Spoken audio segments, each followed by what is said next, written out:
Hello again. Okay. Tonight I decided, the other day, a few of you commented, would like to see how to do some of the integrals that I went through the other day when I done the substitution little lecture. And I did say some of them, I went through 10 integrals, and I said each and every one of them can be done without substitution. I mean, some of them are kind of obvious, you can do without substitution, but there's some tricky ones which a lot of people haven't actually seen how they're done.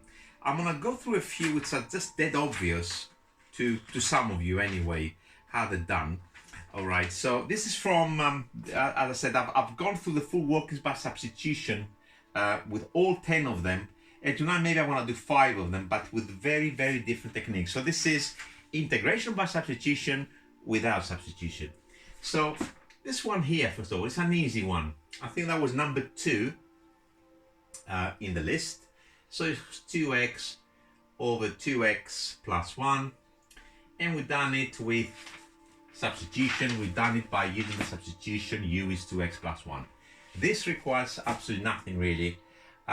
Most teachers say to people, just do some long division there, which I just think is quite laughable when you divide now 2x by 2x plus 1 is trivial. So the way I do it by some kind of manipulation if you want. So I will say 2x, and there's my 2x plus 1 on my denominator. I put in a bracket to keep it nice and warm. And then I'm going to do exactly the same thing on the numerator, 2x plus 1.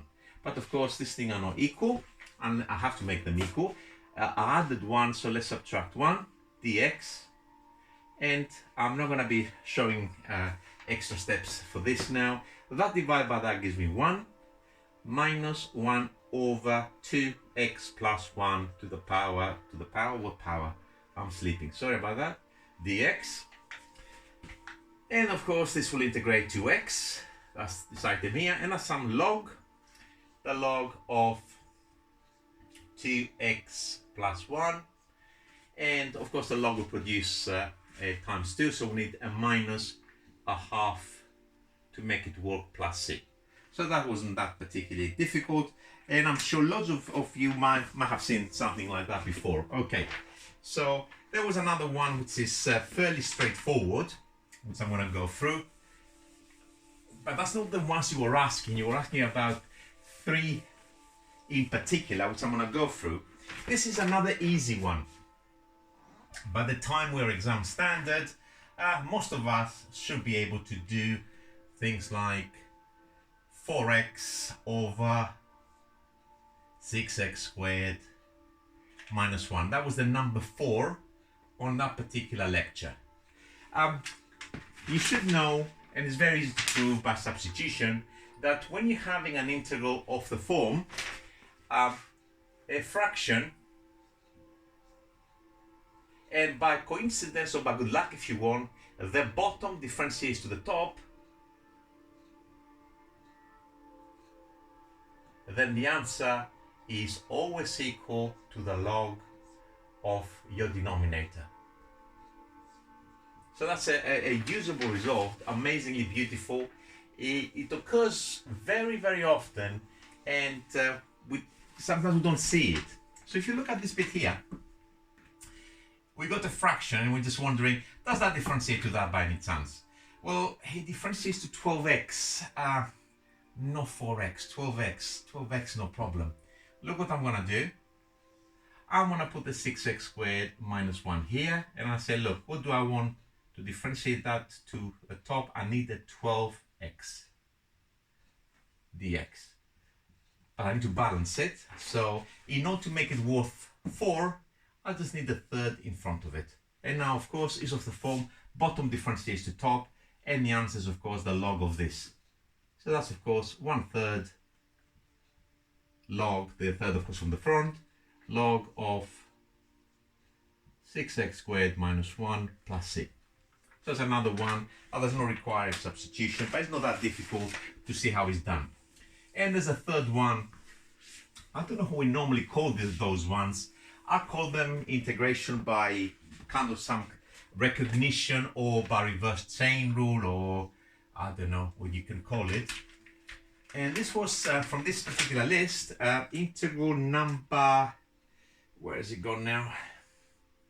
Number 3. So this integral was x bracket 4 minus x squared to the power of minus a half.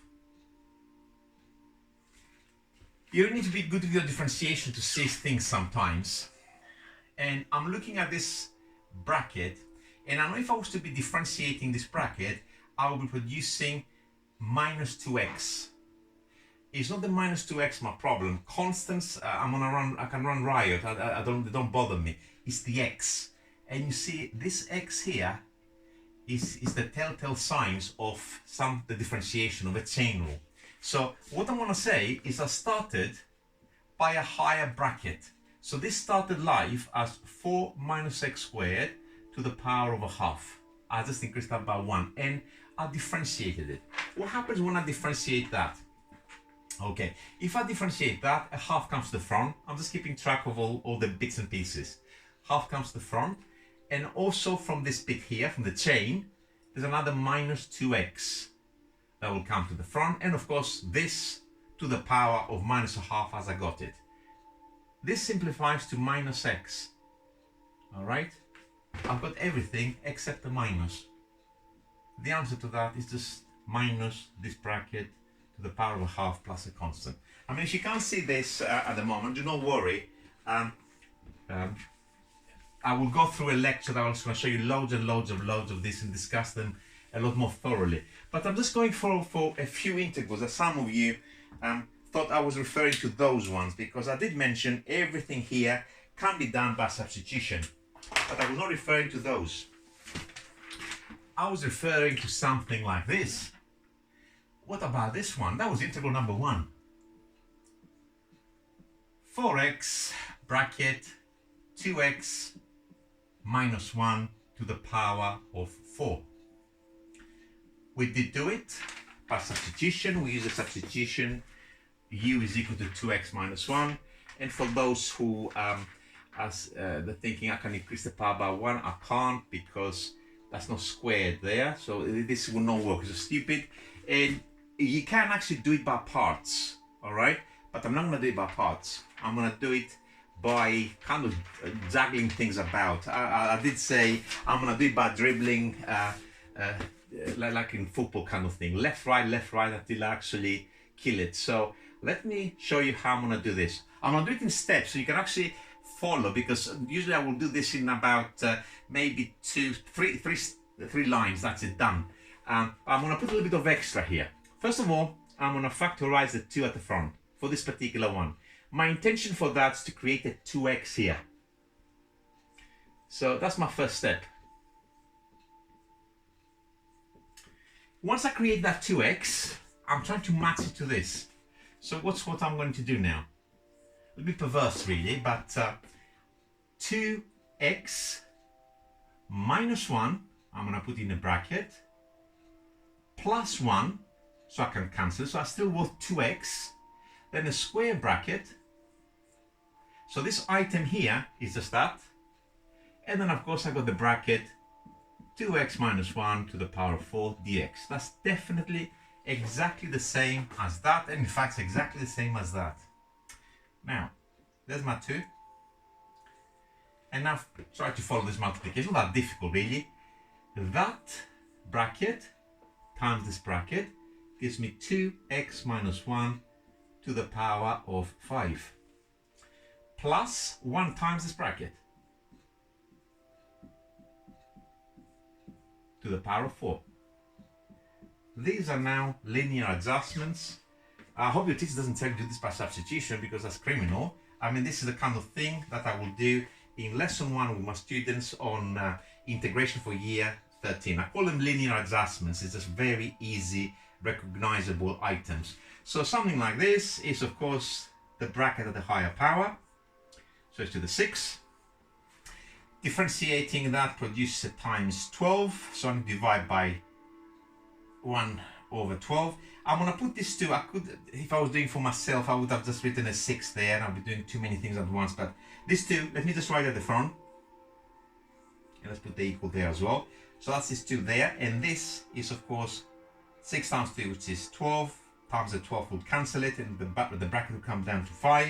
And of course this one here will be a higher bracket, 2x minus 1 to the power of 5, and this produces a times 10, a 10th at the front, plus c, and of course this is 1/6, can't be bothered to write. I don't know if you can actually see that low on the video.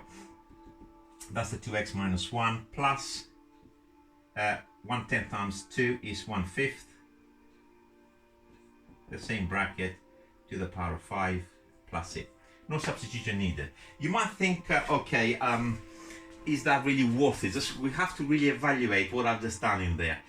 This is really for the clever people, and for the people that I'm talking about, that they kind of, I wouldn't say they're showing off, but the skill is beyond the typical student that is sitting an exam in order to pass his A-level, or even with a grade A or A star. This is, you might say, okay, have I saved any work here? Because if I'd done a substitution, probably the time it would have taken to do this, it would have been roughly the same, and I didn't gain anything. The answer is you're not right there. I mean, for me to do this with this particular method, I will go from this line here. Let's see how far I will go. This will not be there. I don't need that. Okay. Depending on how clear my head is, I will either go there, or probably I'll go here, and then it'll be my answer, because I'll be multiplying by 2, of course, in one go. So if you are good, this is actually a lot quicker, but highly risky. So you don't want to do that. But the reason I'm doing this video is because some people did ask, and they thought maybe I was having a laugh when I said they can be done without substitution. I don't need substitution. These pens are absolute crap, and they were very, very expensive. I don't want to say what the make is, because I don't want to risk anybody suing me. Absolute crap. All right, let me just change this pen. There's another one of the very weird ones that can be done without a substitution, without involving all these clever little tricks. What about this one? 8x over the square root of 4x minus 1 dx. It can be done by substitution, it can be done by parts, but I'm going to do it with neither. All right, I'm going to split this and integrate it as I see it. So what's this one?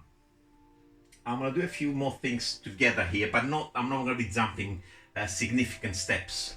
First of all, I'm going to factorize, because I'm looking at this 4x here. Beloved had first of all 4x there too. So let's put a 2 there, the 4x there, and at the same time, let's put this in index notation. It will be easier for you to follow. All right, what happens next? I like to have a 4x minus 1 on the top, because then I can kind of split the fraction if you want. Well, it's not split, but it is split. It will be split eventually. So 4x minus 1, because of course I got exactly the same thing at the bottom.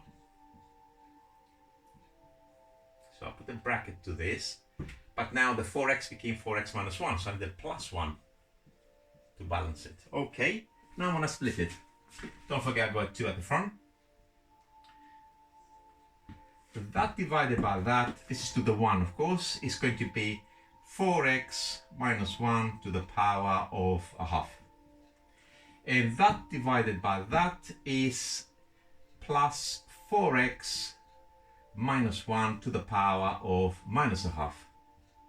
And these are just linear adjustments. We can kill them on the next line. So this is going to be a 4x minus 1 to the power of 3 over 2.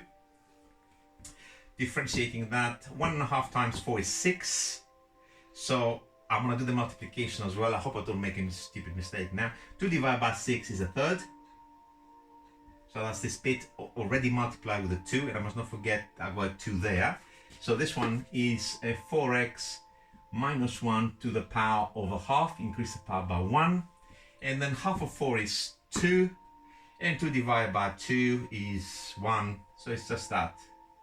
Plus C. Actually have the answers there from the other day. So let's just check that I haven't done anything stupid. And I'm thinking I'm showing off, where in fact I'm writing stupid things. No, it's correct. All right. So that is that was on that particular day's lecture. That was interval number 6. And I'm gonna do one more for fun, and that's where we're gonna finish it. Okay, so let's wrap this off. Boom, boom, boom. This is useful, please make a note. I will do a lecture on that. I will do loads of examples because this really is not difficult to apply, and it's not that difficult to spot as well. All right. The last one is number 5 from that day's lecture. That is not very nice, but I promised I'll do it. So it's 3x minus 1 to the power of 4 dx. And for those who are following this, my motivation is, of course, you see that text at the front, somehow I need to change it to a 3x minus 1. So I'm going to save a few lines. I'm going to do this as I'm going along. There's, bang, 3 there, 3rd at the front. So I got my 3x. All right, I wish I left some space. I'll be adding stuff there, but now I have to rewrite it because I'm very stupid at times. All right, so let's leave some space here. 3x minus 1 to the power of 4. In this 3x, I need to create the same bracket. So 3x minus 1. So I need to add 1, and I'm going to put the square bracket to follow what's going on. Hope you can see that's just 3x. And now when I multiply the bracket, I'm multiplying this and this separately. So this will eventually distribute to 3x minus 1 times 3x minus 1 to the power of 4 will give me 3x minus 1 to the power of 5. Plus 1 times that, so 3x minus 1 to the power of 4 dx. And now just linear adjustments, dead easy. We start with 3x minus 1 to the power of 6. 6 times 3 is 18, and therefore it will be 1 over 18, but I'm going to take care of that a third as well, because I can't be asked to write again. And 18 times 3 is 54, the last time I checked. So that should be 1 over 54. And 3x minus 1, increase the power by 1, it goes 5. 3 times 5 is 15. So it should be 1/15 as I'm saying it in there. But with the 3 at the front, that will be 1 over 45 plus C. And I hope that's correct. I think it's correct anyway. I just done it by substitution the other day, and I kind of vaguely remember these numbers because they were very ugly. Okay, and on that note again, who's laughing now, you know? Is it the integrals that are laughing, or is it us?